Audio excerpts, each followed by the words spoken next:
அனைவருக்கும் வணக்கம்.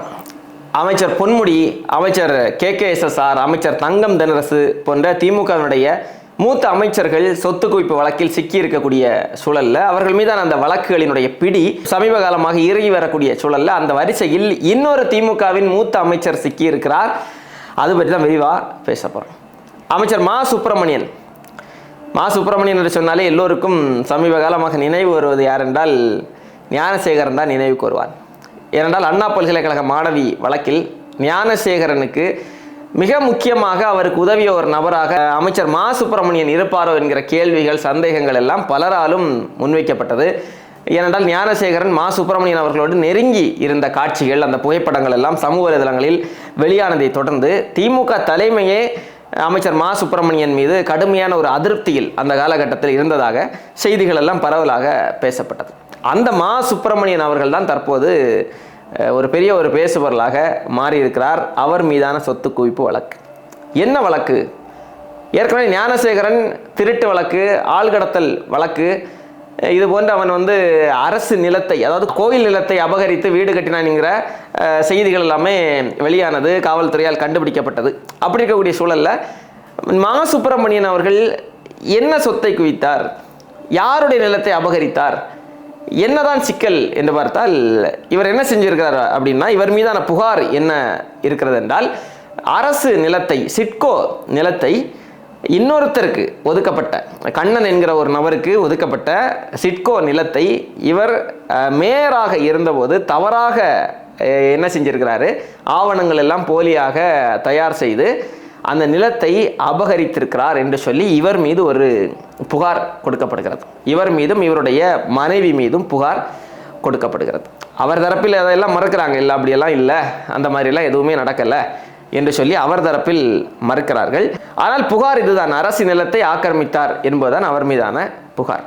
கடந்த அதிமுக ஆட்சி காலத்தில் அவர் மீது வழக்கு பதிவு செய்யப்படுகிறது. அதை தொடர்ந்து என்ன நடக்குது அப்படின்னா, 2019ஆம் ஆண்டு குற்றப்பத்திரிகை நீதிமன்றத்தில் தாக்கல் செய்யப்படுகிறது. அப்போ மா சுப்பிரமணியன் தரப்பு என்ன சொல்கிறாங்கன்னா, அது 1998 காலகட்டங்களில் நடந்தது அந்த சம்பவம். 20 ஆண்டுகள் கழித்து 2016 இவங்க புகார் கொடுக்குறாங்க. நாங்கள் எந்த விதமான முறைகேட்டிலும் ஈடுபடவில்லை என்பது இவருடைய வாதமாக இருக்கிறது. நீதிமன்றத்தில் போய் இந்த வாதத்தை எல்லாம் முன்வைக்கிறாங்க. எப்போது இந்த வாதத்தை எல்லாம் முன்வைக்கிறார்கள் அப்படின்னா, அவர் மீது போடப்பட்ட 2019ஆம் ஆண்டு போடப்பட்ட அந்த குற்றப்பத்திரிகையை தாக்கல் செய்ய வேண்டும் என்று சொல்லி 2020ஆம் ஆண்டு நீதிமன்றத்தை நாடுகிறார்கள். அந்த மனுவினுடைய விசாரணை அது நீண்ட காலமாக நடந்து வந்தது. சமீபத்தில் தான் அதனுடைய தீர்ப்பு வெளியாகி இருக்கிறது. நீதிமன்றம் மா சுப்பிரமணியன் அவர்களுடைய வாதத்தையும் மனுதாரருடைய வாதத்தையும் கேட்டு நீதிமன்றம் என்ன முடிவெடுத்திருக்கிறது என்றால், குற்றப்பத்திரிகையை எல்லாம் ரத்து செய்ய முடியாது, மா சுப்பிரமணியன் மீதான விசாரணையை விரைந்து ஆரம்பியுங்கள், விரைந்து அந்த விசாரணையை முடியுங்கள் என்று சிறப்பு நீதிமன்றத்திற்கு, அதாவது எம்எல்ஏ எம்பிக்களினுடைய வழக்குகளை விசாரித்து வரக்கூடிய சிறப்பு நீதிமன்றத்திற்கு உத்தரவு பிறப்பிக்கப்பட்டிருக்கிறது. இந்த உத்தரவு ஒரு 2-3 வாரங்களுக்கு முன்பே பிறப்பிக்கப்பட்டிருக்கிறது. அதை தொடர்ந்து இந்த வழக்கினுடைய விசாரணை சமீபத்தில் 2 தினங்களுக்கு முன்பு நீதிமன்றத்திலே வந்தபோது, வருகிற மே மாதம் 6ஆம் தேதி மா சுப்பிரமணியன் நேரில் ஆஜராக வேண்டும் நீதிமன்றத்தில் என்கிற உத்தரவு பிறப்பிக்கப்பட்டிருக்கிறது. அது மட்டுமல்லாமல் மே 6ஆம் தேதி இவர் மீதான குற்றச்சாட்டு பதிவு செய்ய வேண்டும் என்கிற உத்தரவும் பிறப்பிக்கப்பட்டிருக்கிறது. அப்போ வருகிற 6ஆம் தேதி மா சுப்பிரமணியன் நீதிமன்றத்தில் ஆஜராக வேண்டும், அவர் மீதான குற்றச்சாட்டு பதிவு செய்யப்பட இருக்கிறது. அப்போ அந்த குற்றச்சாட்டு பதிவு செய்யப்படுகிற போது தான் என்னென்ன ரீதியில் குற்றங்கள் நடந்தது என்கிற தகவல்கள் எல்லாம் விரிவாக, கூடுதலாக அது குறித்த செய்திகள் வெளியே வருவதற்கான வாய்ப்புகள் இருக்கிறது. இப்போ இந்த செய்தியை நீங்கள் பாருங்கள். மா சுப்பிரமணியன் மீது இப்படி ஒரு சொத்து குவிப்பு வழக்கு இருக்கிறது, நீதிமன்றத்தில் இந்த வழக்குகள், விவகாரங்கள் எல்லாம் நடந்து கொண்டிருக்கிறதுங்கிற செய்திகள் ஏதாவது ஊடகங்களில் இது ஒரு பெரிய ஒரு பேசு பொருளாக, விவாத பொருளாக மாறியதா? ஒரு சில ஊடகங்கள் ஒரு நிமிட செய்தியாக, 2 நிமிட செய்தியாக இதை வெளியிட்டார்கள். இன்னும் சில ஊடகங்கள் ஒரு வரி செய்தியாக, 2 வரி செய்தியாக இதை வெளியிட்டார்களே தவிர இது ஒரு பெரிய ஒரு பேசு பொருளாக மாறல. ஒரு ஆளுங்கட்சியினுடைய அமைச்சர் மீது சொத்து குவிப்பு வழக்கு நீதிமன்றத்தில் வருகிறது. நீதிமன்றம் அவருக்கு எதிரான உத்தரவை பிறப்பிக்கிறது. இது பெரிய பேசு பொருளாக மாற வேண்டாமா? இதுதானங்க தலைப்பு செய்தியாக மாறி இருக்க வேண்டும். இது ஒரு பேசு பொருளாக மாறவில்லை என்றால் எப்படி நம்ம இதை பார்க்கிறது? இப்போ அவர் தண்டனை பெறவில்லை, தண்டிக்கப்படவில்லை, வழக்கு விசாரணையில் தான் இருக்கிறது. ஆனாலும் இவர் என்ன குற்றச்சாட்டை எடுத்து நீதிமன்றத்துக்கு போனார்?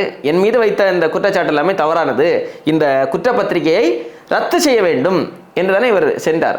நீதிமன்றம் அந்த இடத்தில் இவருக்கு எதிரான ஒரு நிலைப்பாட்டை எடுக்கிறது. இல்லை குற்றப்பத்திரிகை தாக்கல் செய்யப்பட்டதெல்லாம் சரிதான், வழக்கின் விசாரணையை தொடருங்கள் என்று நீதிமன்றம் சொல்கிறது என்றால் அதுவே மா சுப்பிரமணியன் அவர்களுக்கு எதிரான ஒரு தீர்ப்பு தானே, எதிரான ஒரு உத்தரவு தானே. இதுதானே பேசுபொருள் ஆயிருக்க வேண்டும். இதெல்லாம் பேசுபொருள் ஆக்கவே மாட்டார்கள். இதை திமுக அமைச்சர்களுக்கு எதிராக, திமுக அரசுக்கு எதிராக என்ன செய்திகள் வந்தாலும் அதை இந்த ஊடகங்கள் பேசாது, அதை விவாத பொருளாக மாற்றாது. இதுவே இது போன்ற ஏதோ ஒரு வழக்கு, ஒரு சப்பையான வழக்குன்னு வைங்களேன், மற்ற கட்சியினுடைய தலைவர்கள் மீது, நாம் தமிழ் கட்சியின் தலைவர்களே பலரான சீமான் அவர்களுக்கு எதிராகவோ, இல்லை அதிமுகவினுடைய தலைவர் எடப்பாடி பழனிசாமி அவர்களுக்கு எதிராகவோ, இல்லை தமிழக வெற்றி கழகத்தின் தலைவர் விஜய் அவர்களுக்கு எதிராகவோ, மற்ற கட்சியினுடைய தலைவர்கள், அதாவது எதிர்க்கட்சியின் தலைவர்கள் ஏதாவது ஒரு நபருக்கோ, இல்லை அந்த கட்சியை சார்ந்த நிர்வாகிகளுக்கு எதிராகவோ இப்படி ஒரு உத்தரவு தீர்ப்பு வந்திருந்தது என்றால் அது முழு நேரமாக பேசுபொருளாக மாறியிருக்கும். அதை வைத்து பெரிய ஒரு விவாதமே இந்த ஊடகங்கள் செய்திருப்பார்கள். பார்த்தீர்களா, சொத்து குவிப்பு வழக்கில் இந்த கட்சியினர் சிக்கினார்கள், இவர்கள் திருடர்கள், மக்கள் பணத்தை கொள்ளையடித்தார்கள் என்று சொல்லி பேசியிருப்பார்கள். ஏன் யாருமே பேசல? பத்திரிகையாளர்கள், ஊடகவியாளர்கள், நடுநிலையாளர்கள், பெரியாரிஸ்டுகள், கம்யூனிஸ்டுகள் என்று சொல்லிக் கொண்டிருக்கக்கூடிய நபர்கள் யாருமே ஏன் இது பற்றியெல்லாம் பேசலை? இதுதானங்க பேசப்பட்டிருக்க வேண்டும், இதைதானே பேசியிருக்க வேண்டும். இதெல்லாம் பேசுறது இல்லை. எந்த வழக்கு பற்றியுமே இவர்கள் பேச மாட்டார்கள். செந்தில் பாலாஜியுடைய வழக்கு, அது குறித்து பேசுகிறார்களா? வாரம் ஒரு முறை புது புது செய்திகளும் தகவல்களும் செந்தில் பாலாஜியுடைய வழக்கில் வந்து கொண்டிருக்கிறது. அது பற்றி பேசுகிறார்களா? பேச மாட்டார்கள். பொன்முடியுடைய வழக்கு, அது குறித்த செய்திகள் தொடர்ந்து வந்து கொண்டிருக்கிறது. அவர் மீது 3 சொத்து குவிப்பு வழக்குகள் இருக்கிறது. பொன்முடி மீது அந்த 3 வழக்குகளிலும் புதிதாக செய்திகள் வந்து கொண்டே இருக்கிறது. அவருக்கு எதிரான செய்திகள் தான். அதை எதிர்த்து பேசவே மாட்டார்கள். எதுவுமே பேச மாட்டாங்க. டாஸ்மாக் வழக்கு சமீபத்திலே நீதிமன்றத்தில், உச்ச நீதிமன்றத்திலும் உயர் நீதிமன்றத்திலும் செருப்படி வாங்கினார்கள் டாஸ்மாக் வழக்கில் திமுக. அது குறித்து பேசினார்களா? பேச மாட்டார்கள். எதுவுமே பேச மாட்டார்கள். அண்ணா பல்கலைக்கழகத்தில் மாணவிக்கு நடந்த அநீதிக்கு எதிராகவே பேசவில்லை இவர்கள். அது குறித்து பேசுகிறார்களா? யார் அந்த சார் என்கிற கேள்விக்கான பதில் இப்போது வரைக்கும் கிடைக்காமல் தான் இருக்கிறது. பேசாமல் இருந்தால் எப்படிங்க கிடைக்கும்? அந்த வழக்கில் குற்றப்பத்திரிகை தாக்கல் செய்யப்பட்டு விட்டது. அதிலே ஞானசேகரை தவிர வேறு யாரும் குற்றவாளி இல்லை என்று சொல்லி குற்றப்பத்திரிகை தாக்கல் செய்யப்பட்டதாக செய்திகள் வருகிறது. அப்போ அந்த சார் என்று ஒருவர் இருந்தார் என்கிற செய்திகள் எல்லாம் பொய்யா என்கிற கேள்வி எழுகிறது. அது குறித்த விவாதங்கள் எல்லாம் எங்கேயுமே யாருமே நடத்தவில்லை. இப்போ மா சுப்பிரமணியன் அவர்களுடைய இந்த வழக்கு, இதை நடத்துவது யார்? சிபிசிஐடி நடத்துகிறது. கடந்த ஆட்சி காலத்தில் சிபிசிஐடி குற்றப்பத்திரிகை தாக்கல் செய்தார்கள். இப்போ இந்த ஆட்சி காலத்தில் அதே போன்று கடந்த ஆட்சி காலத்தில் இந்த வழக்கை எப்படி விசாரித்தார்களோ, அந்த குற்றப்பத்திரிகை தாக்கல் செய்யப்படுகிற போது என்ன மாதிரியான ஒரு நிலைப்பாட்டில் சிபிசிஐடி இருந்ததோ அதே நிலைப்பாட்டில் இப்போது இருப்பார்களா? ஆளுங்கட்சியினுடைய அமைச்சர் மா சுப்பிரமணியன், அவருக்கு எதிராக எப்படி சிபிசிஐடி செயல்படும்? என்ன ரீதியில் செயல்படும் சிபிசிஐடி? என்ன ரீதியில் செயல்படும் என்றால், சமீபத்திலே சிபிசிஐடி வசம் சென்ற ஒரு வழக்கு உங்கள் எல்லோருக்குமே தெரியும். சவுக்கு சங்கருடைய இல்லத்தில் தாக்குதல் நடத்தப்பட்ட சம்பவம். அந்த வழக்கு சிபிசிஐடி இடம்தான் இருக்கிறது. என்ன செய்தார்கள்? எத்தனை பேரை கைது செய்தார்கள்? நேரடியாக ஆதாரங்கள் இருக்கிறதுங்க. முகநூலில் நேரலை செய்கிறார்கள் சம்பவத்தில் ஈடுபட்டவர்கள். அவர்கள் மீது உடனடியாக வழக்கு பதிவு செய்து கைது செய்து அவர்களை சிறையில் அடைப்பதில் என்ன பிரச்சனை? அவர்கள் மீது ஆக்கப்பூர்வமான எத்தனை நடவடிக்கைகள் எடுக்கப்பட்டது? இல்லை இனி நடவடிக்கைகள் எடுக்கப்படுமா? கைது செய்தால் உடனே ஜாமீனில் வெளியே விடுறது. அப்போ எப்படி பார்ப்பது? இப்போ அவர்கள் எப்படி மா சுப்பிரமணியனுடைய வழக்கை நியாயமான முறையில் விசாரிப்பார்கள்? இப்போ செந்தில் பாலாஜி அவர் நீண்ட நாட்கள் சிறையில் இருந்ததற்கு மிக முக்கியமான ஒரு காரணமே, அவர் அமைச்சராக இருக்கிறார். அமைச்சராக செந்தில் பாலாஜி இருக்கிற போது அவருக்கு எதிராக சாட்சி சொல்வதற்கு எப்படி சாட்சிகள் வருவார்கள்? எப்படிங்க ஆளுங்கட்சியினுடைய ஒரு அமைச்சர், அதிலும் மிக செல்வாக்கான ஒரு நபராக இருக்கக்கூடிய செந்தில் பாலாஜிக்கு எதிராக சாட்சி சொல்வதற்கு எப்படி மக்கள் வருவார்கள்?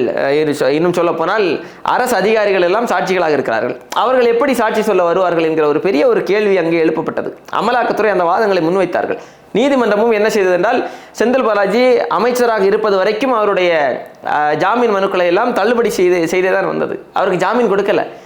அதுக்கப்புறமா இவங்க நாங்கள் செந்தில் பாலாஜியை அமைச்சரவையிலிருந்து நீக்கிட்டோம் என்று சொல்லி தான் ஜாமீனில் அவர் வெளியே வந்தார். இப்போ அவர் வெளியே வந்ததற்கு பிறகு என்ன நடக்கிறது? அந்த அமலாக்கத்துறை என்ன குற்றத்தை வைக்கிறார்கள் என்றால், செந்தில் பாலாஜி வெளியே வந்ததற்கு பிறகு சில அரசு அதிகாரிகள் அதற்கு முன்பு சாட்சி சொல்ல வந்தவர்கள் இப்போது சாட்சி சொல்ல வருவதில்லை, இந்த வழக்கினுடைய தன்மையே மாறிவிட்டது என்கிற ஒரு குற்றச்சாட்டை வைக்கிறார்கள். அப்போ ஒரு அமைச்சர், ஒரு ஆளுங்கட்சியினுடைய அமைச்சராக ஒருவர் இருக்கிற போது எவ்வளோ பெரிய வழக்காக இருந்தாலும் அவரால் அந்த வழக்கை இன்ஃப்ளூயன்ஸ் செய்ய முடியும், அந்த வழக்கினுடைய தன்மையை அவரால் மாற்ற முடியும். அப்போது இங்கே மா சுப்பிரமணியன் இவர் ஒரு மூத்த அமைச்சர், திமுகவில் மிக முக்கியமான நபர்களில் ஒரு அமைச்சராக இருக்கக்கூடியவர் தான் இவர். இவர் மீது இந்த ஞானசேகரனுடைய வழக்கு, அந்த வழக்கு நேரத்தில் கொஞ்சம் அதிருப்தியாக திமுக இருந்ததாக தகவல் வந்ததை தவிர, அதை தாண்டி இவர் பார்த்தீங்கன்னா ரொம்ப ஸ்டாலின் அவர்களுக்கு ரொம்ப நெருக்கமான நபர். சேர்ந்து வாக்கிங் போகிறது தொடங்கி ரொம்ப ரொம்ப நெருக்கமான ஒரு நபராக இருக்கக்கூடியவர். அப்போ அவருக்கு எதிராக எப்படி சிபிசிஐடி இந்த வழக்கை நியாயமான முறையில் நடத்தும் என்கிற ஒரு பெரிய கேள்வி இருக்கிறது, பெரும் சந்தேகம் இருக்கிறது. இந்த வழக்கில் மட்டுமல்ல, தொடர்ந்து ஆளுங்கட்சியினுடைய அமைச்சர்கள், ஏன் எதிர்கட்சியினுடைய அமைச்சர்களாக இருக்கட்டும், எல்லோருமே நீங்கள் பார்த்தீங்கன்னா அவர்களுக்கு எதிரான வழக்குகள் எல்லாம் அது சரியான முறையில் அந்த விசாரணைகள் நடத்தப்படுகிறதா இல்லையா என்பது பெரிய ஒரு கேள்வியாகத்தான் இருந்த வண்ணமே இருக்கிறது. இப்போ இந்த வழக்கு இத்தனை ஆண்டு காலம் ஆகிறது. இப்போதான் வழக்கை விசாரியுங்கள் தொடர்ந்து என்று சொல்லி நீதிமன்றம் உத்தரவு பிறப்பித்திருக்கிறது என்றால் எப்போது இந்த வழக்கினுடைய விசாரணை நடந்து முடியும், எப்போது இவர்களுக்கு தண்டனை கிடைக்கும்? இப்போ இந்த அரசியல்வாதிகளுடைய ஒரு பெரிய ஒரு பலமே, அவர்களுடைய பலமே என்னவா இருக்கு அப்படின்னா, இந்த வழக்குகள் எல்லாம் நீர்த்து போய்விடும் காலப்போக்கில், நம்ம காலம் தாழ்த்திட்டே போகலாம் இந்த வழக்குகளை, அங்கங்கே புதிதாக இந்த வழக்குகள் ரத்து செய்ய வேண்டும் என்று சொல்லி மனுக்களை தாக்கல் செய்வது, ஏதோ ஒரு காரணத்தை சொல்லி நீதிமன்றத்தில் ஆஜராகாமல் இருப்பது, அப்படி காலம் தாழ்த்தி கொண்டே செல்வது. அப்போ நீங்கள் பாருங்க, செந்தில் பாலாஜியுடைய வழக்கில் அதுதான் நடக்கிறது. காலம் தாழ்த்திட்டே போகிறது, ஏதாவது ஒரு காரணத்தை சொல்லி வழக்கினுடைய விசாரணை காலம் தாழ்த்தி கொண்டே செல்வது. அப்போ அப்படி காலம் தாழ்த்தி செல்வதால் என்ன, ஒரு கட்டத்துக்கு மேலே அந்த வழக்கு சாட்சிகள் இல்லாமல் போயிடுவாங்க. நிறைய பேர் மரணம் அடைந்து போவார்கள். எத்தனையோ வழக்குகளில் அந்த தவறு செய்தவர்கள் மரணம் அடைந்ததற்கு பிறகு கூட அந்த வழக்கு நடந்து கொண்டிருக்கும். அப்போ அதில் ஒரு 5 பேர் குற்றவாளிகளாக இருக்கிறார்கள் என்றால் 5 பேர் தவறு செய்திருக்கிறார்கள் குற்றவாளிகள் என்றால் அதில் 1-2 பேர் இறந்து போயிருப்பார்கள் பல வழக்குகளிலும். அப்போ அவர்களுக்கான தண்டனை இல்லை. அப்போ இவர்களுக்கு எது பலமாக இருக்கிறது அப்படின்னா, இந்த வழக்குகளை காலம் தாழ்த்திடுவோம், நம்ம காலம் வரைக்கும் இதை காலம் தாழ்த்திடுவோம், நம்முடைய காலம் முடிந்ததற்கு பிறகு இந்த வழக்கு என்ன ஆனால் நமக்கு என்ன என்கிற ஒரு நிலை வருகிறது. அப்போ இவர்களுக்கு ஒரு அச்சம் இருக்காது. அப்போ தவறு செய்யக்கூடிய நபர்கள் தொடர்ந்து தவறுகளை செய்வார்கள். தவறு செய்தால் உடனடியாக தண்டனை கிடைக்கும். நீங்கள் உடனே கொடுக்க வேண்டாம் சொத்து குவிப்பு வழக்கில் எல்லாம். ஒரு 6 மாத காலம், 1 ஆண்டு காலம், இல்லை 2 ஆண்டு காலம், இல்லை ஒரு 5 ஆண்டு காலம் கூட எடுத்துக்கொள்ளுங்கள், தண்டனை கொடுக்கணும் இல்லையா? இப்போ இத்தனை ஆண்டு காலம் கழித்தும், குற்றப்பத்திரிகை தாக்கல் செய்யப்பட்ட 6 ஆண்டு காலம் கழித்து தான் அந்த வழக்கின் விசாரணையை தொடரலாம் என்று சொல்லி உத்தரவு பிறப்பிக்கப்பட்டிருக்கிறது என்றால், அப்போ இந்த வழக்கு விசாரணை நடந்து முடிந்து எத்தனை ஆண்டு காலம் ஆகும்னு நமக்கு தெரியலை. ஒரு புறம் அந்த கவலை நமக்கு இருந்தாலும், இன்னொரு புறம் குற்றப்பத்திரிகையை அதை ரத்து செய்யாமல் நீதிமன்றம் இந்த வழக்கினுடைய விசாரணையை தொடர வேண்டும் என்று பிறப்பித்திருக்கக்கூடிய உத்தரவே உண்மையிலேயே வாழ்த்துக்குரியது, பாராட்டுக்குரியது. ஏனென்றால் ஆளுங்கட்சியினுடைய அமைச்சருக்கு எதிராக துணிந்து நீதிமன்றம் கருத்து சொல்கிறது என்றால், உண்மையிலேயே அந்த கருத்து சொன்ன அந்த தீர்ப்பு வழங்கிய நீதிபதி அவர்களை நம்ம மனதார பாராட்ட வேண்டும். இவர்கள் நீதிமன்றத்தை ஏமாற்றக்கூடிய நபர்கள். செந்தில் பாலாஜியுடைய வழக்கில் எப்படியெல்லாம் அவரை அமைச்சரவையில் நீக்கிவிட்டோம் என்று சொல்லி ஜாமீனை வாங்கிவிட்டு அதை தொடர்ந்து அவரை அமைச்சரவையில் நியமித்து நீதிமன்றத்தை ஏமாற்றக்கூடிய வேலைகள் எல்லாம் இவர்கள் எப்படி செய்தார்கள் என்று தெரியும். நீதிமன்றத்தை ஏமாற்றுவர்கள் நீதிமன்றத்திற்கு எதிராக என்ன வேலைகள் வேண்டுமானாலும் இவர்கள் செய்வார்கள். அது எல்லாவற்றையும் தாண்டி நீதிமன்றங்கள் இது போன்ற ஆளும் அமைச்சர்களுக்கு எதிராக தீர்ப்புகள் வழங்கியிருப்பது என்பது உண்மையிலேயே வாழ்த்துதலுக்குரியது, போற்றுதலுக்குரியது. இந்த வழக்கினுடைய விசாரணை தொடர்ந்து விரைவில் நடந்து முடிந்து மா சுப்பிரமணியன் அவர்கள் மீது உண்மையிலேயே குற்றம் இருந்தது என்றால் அது விரைவில் நிரூபிக்கப்பட வேண்டும். தாமதிக்கப்பட்ட நீதி அநீதி. இந்த வழக்கினுடைய குற்றச்சாட்டை இன்னொரு நபருக்கு ஒதுக்கப்பட்ட நிலத்தை இவர் அபகரித்தார் என்பதுதான். அப்போ அது உண்மை என்று நிரூபிக்கக்கூடிய பட்சத்தில் எத்தனை ஆண்டு காலமாகிறது சம்பந்தப்பட்ட அந்த நபருக்கு அவருடைய நிலம் கிடைக்காமல் போய். அப்போ இது போன்ற வழக்குகளினுடைய விசாரணையை தீவிரப்படுத்தி உடனடியாக நீதிமன்றங்கள் இது போன்ற நபர்களுக்கு தண்டனை வழங்க வேண்டும் என்பதுதான் எல்லோருடைய எதிர்பார்ப்பாகவும் இருக்கிறது. பார்ப்போம் மா சுப்பிரமணியன் அவர்களுடைய வழக்கில் அடுத்தடுத்து என்ன நடக்கிறது என்பதை.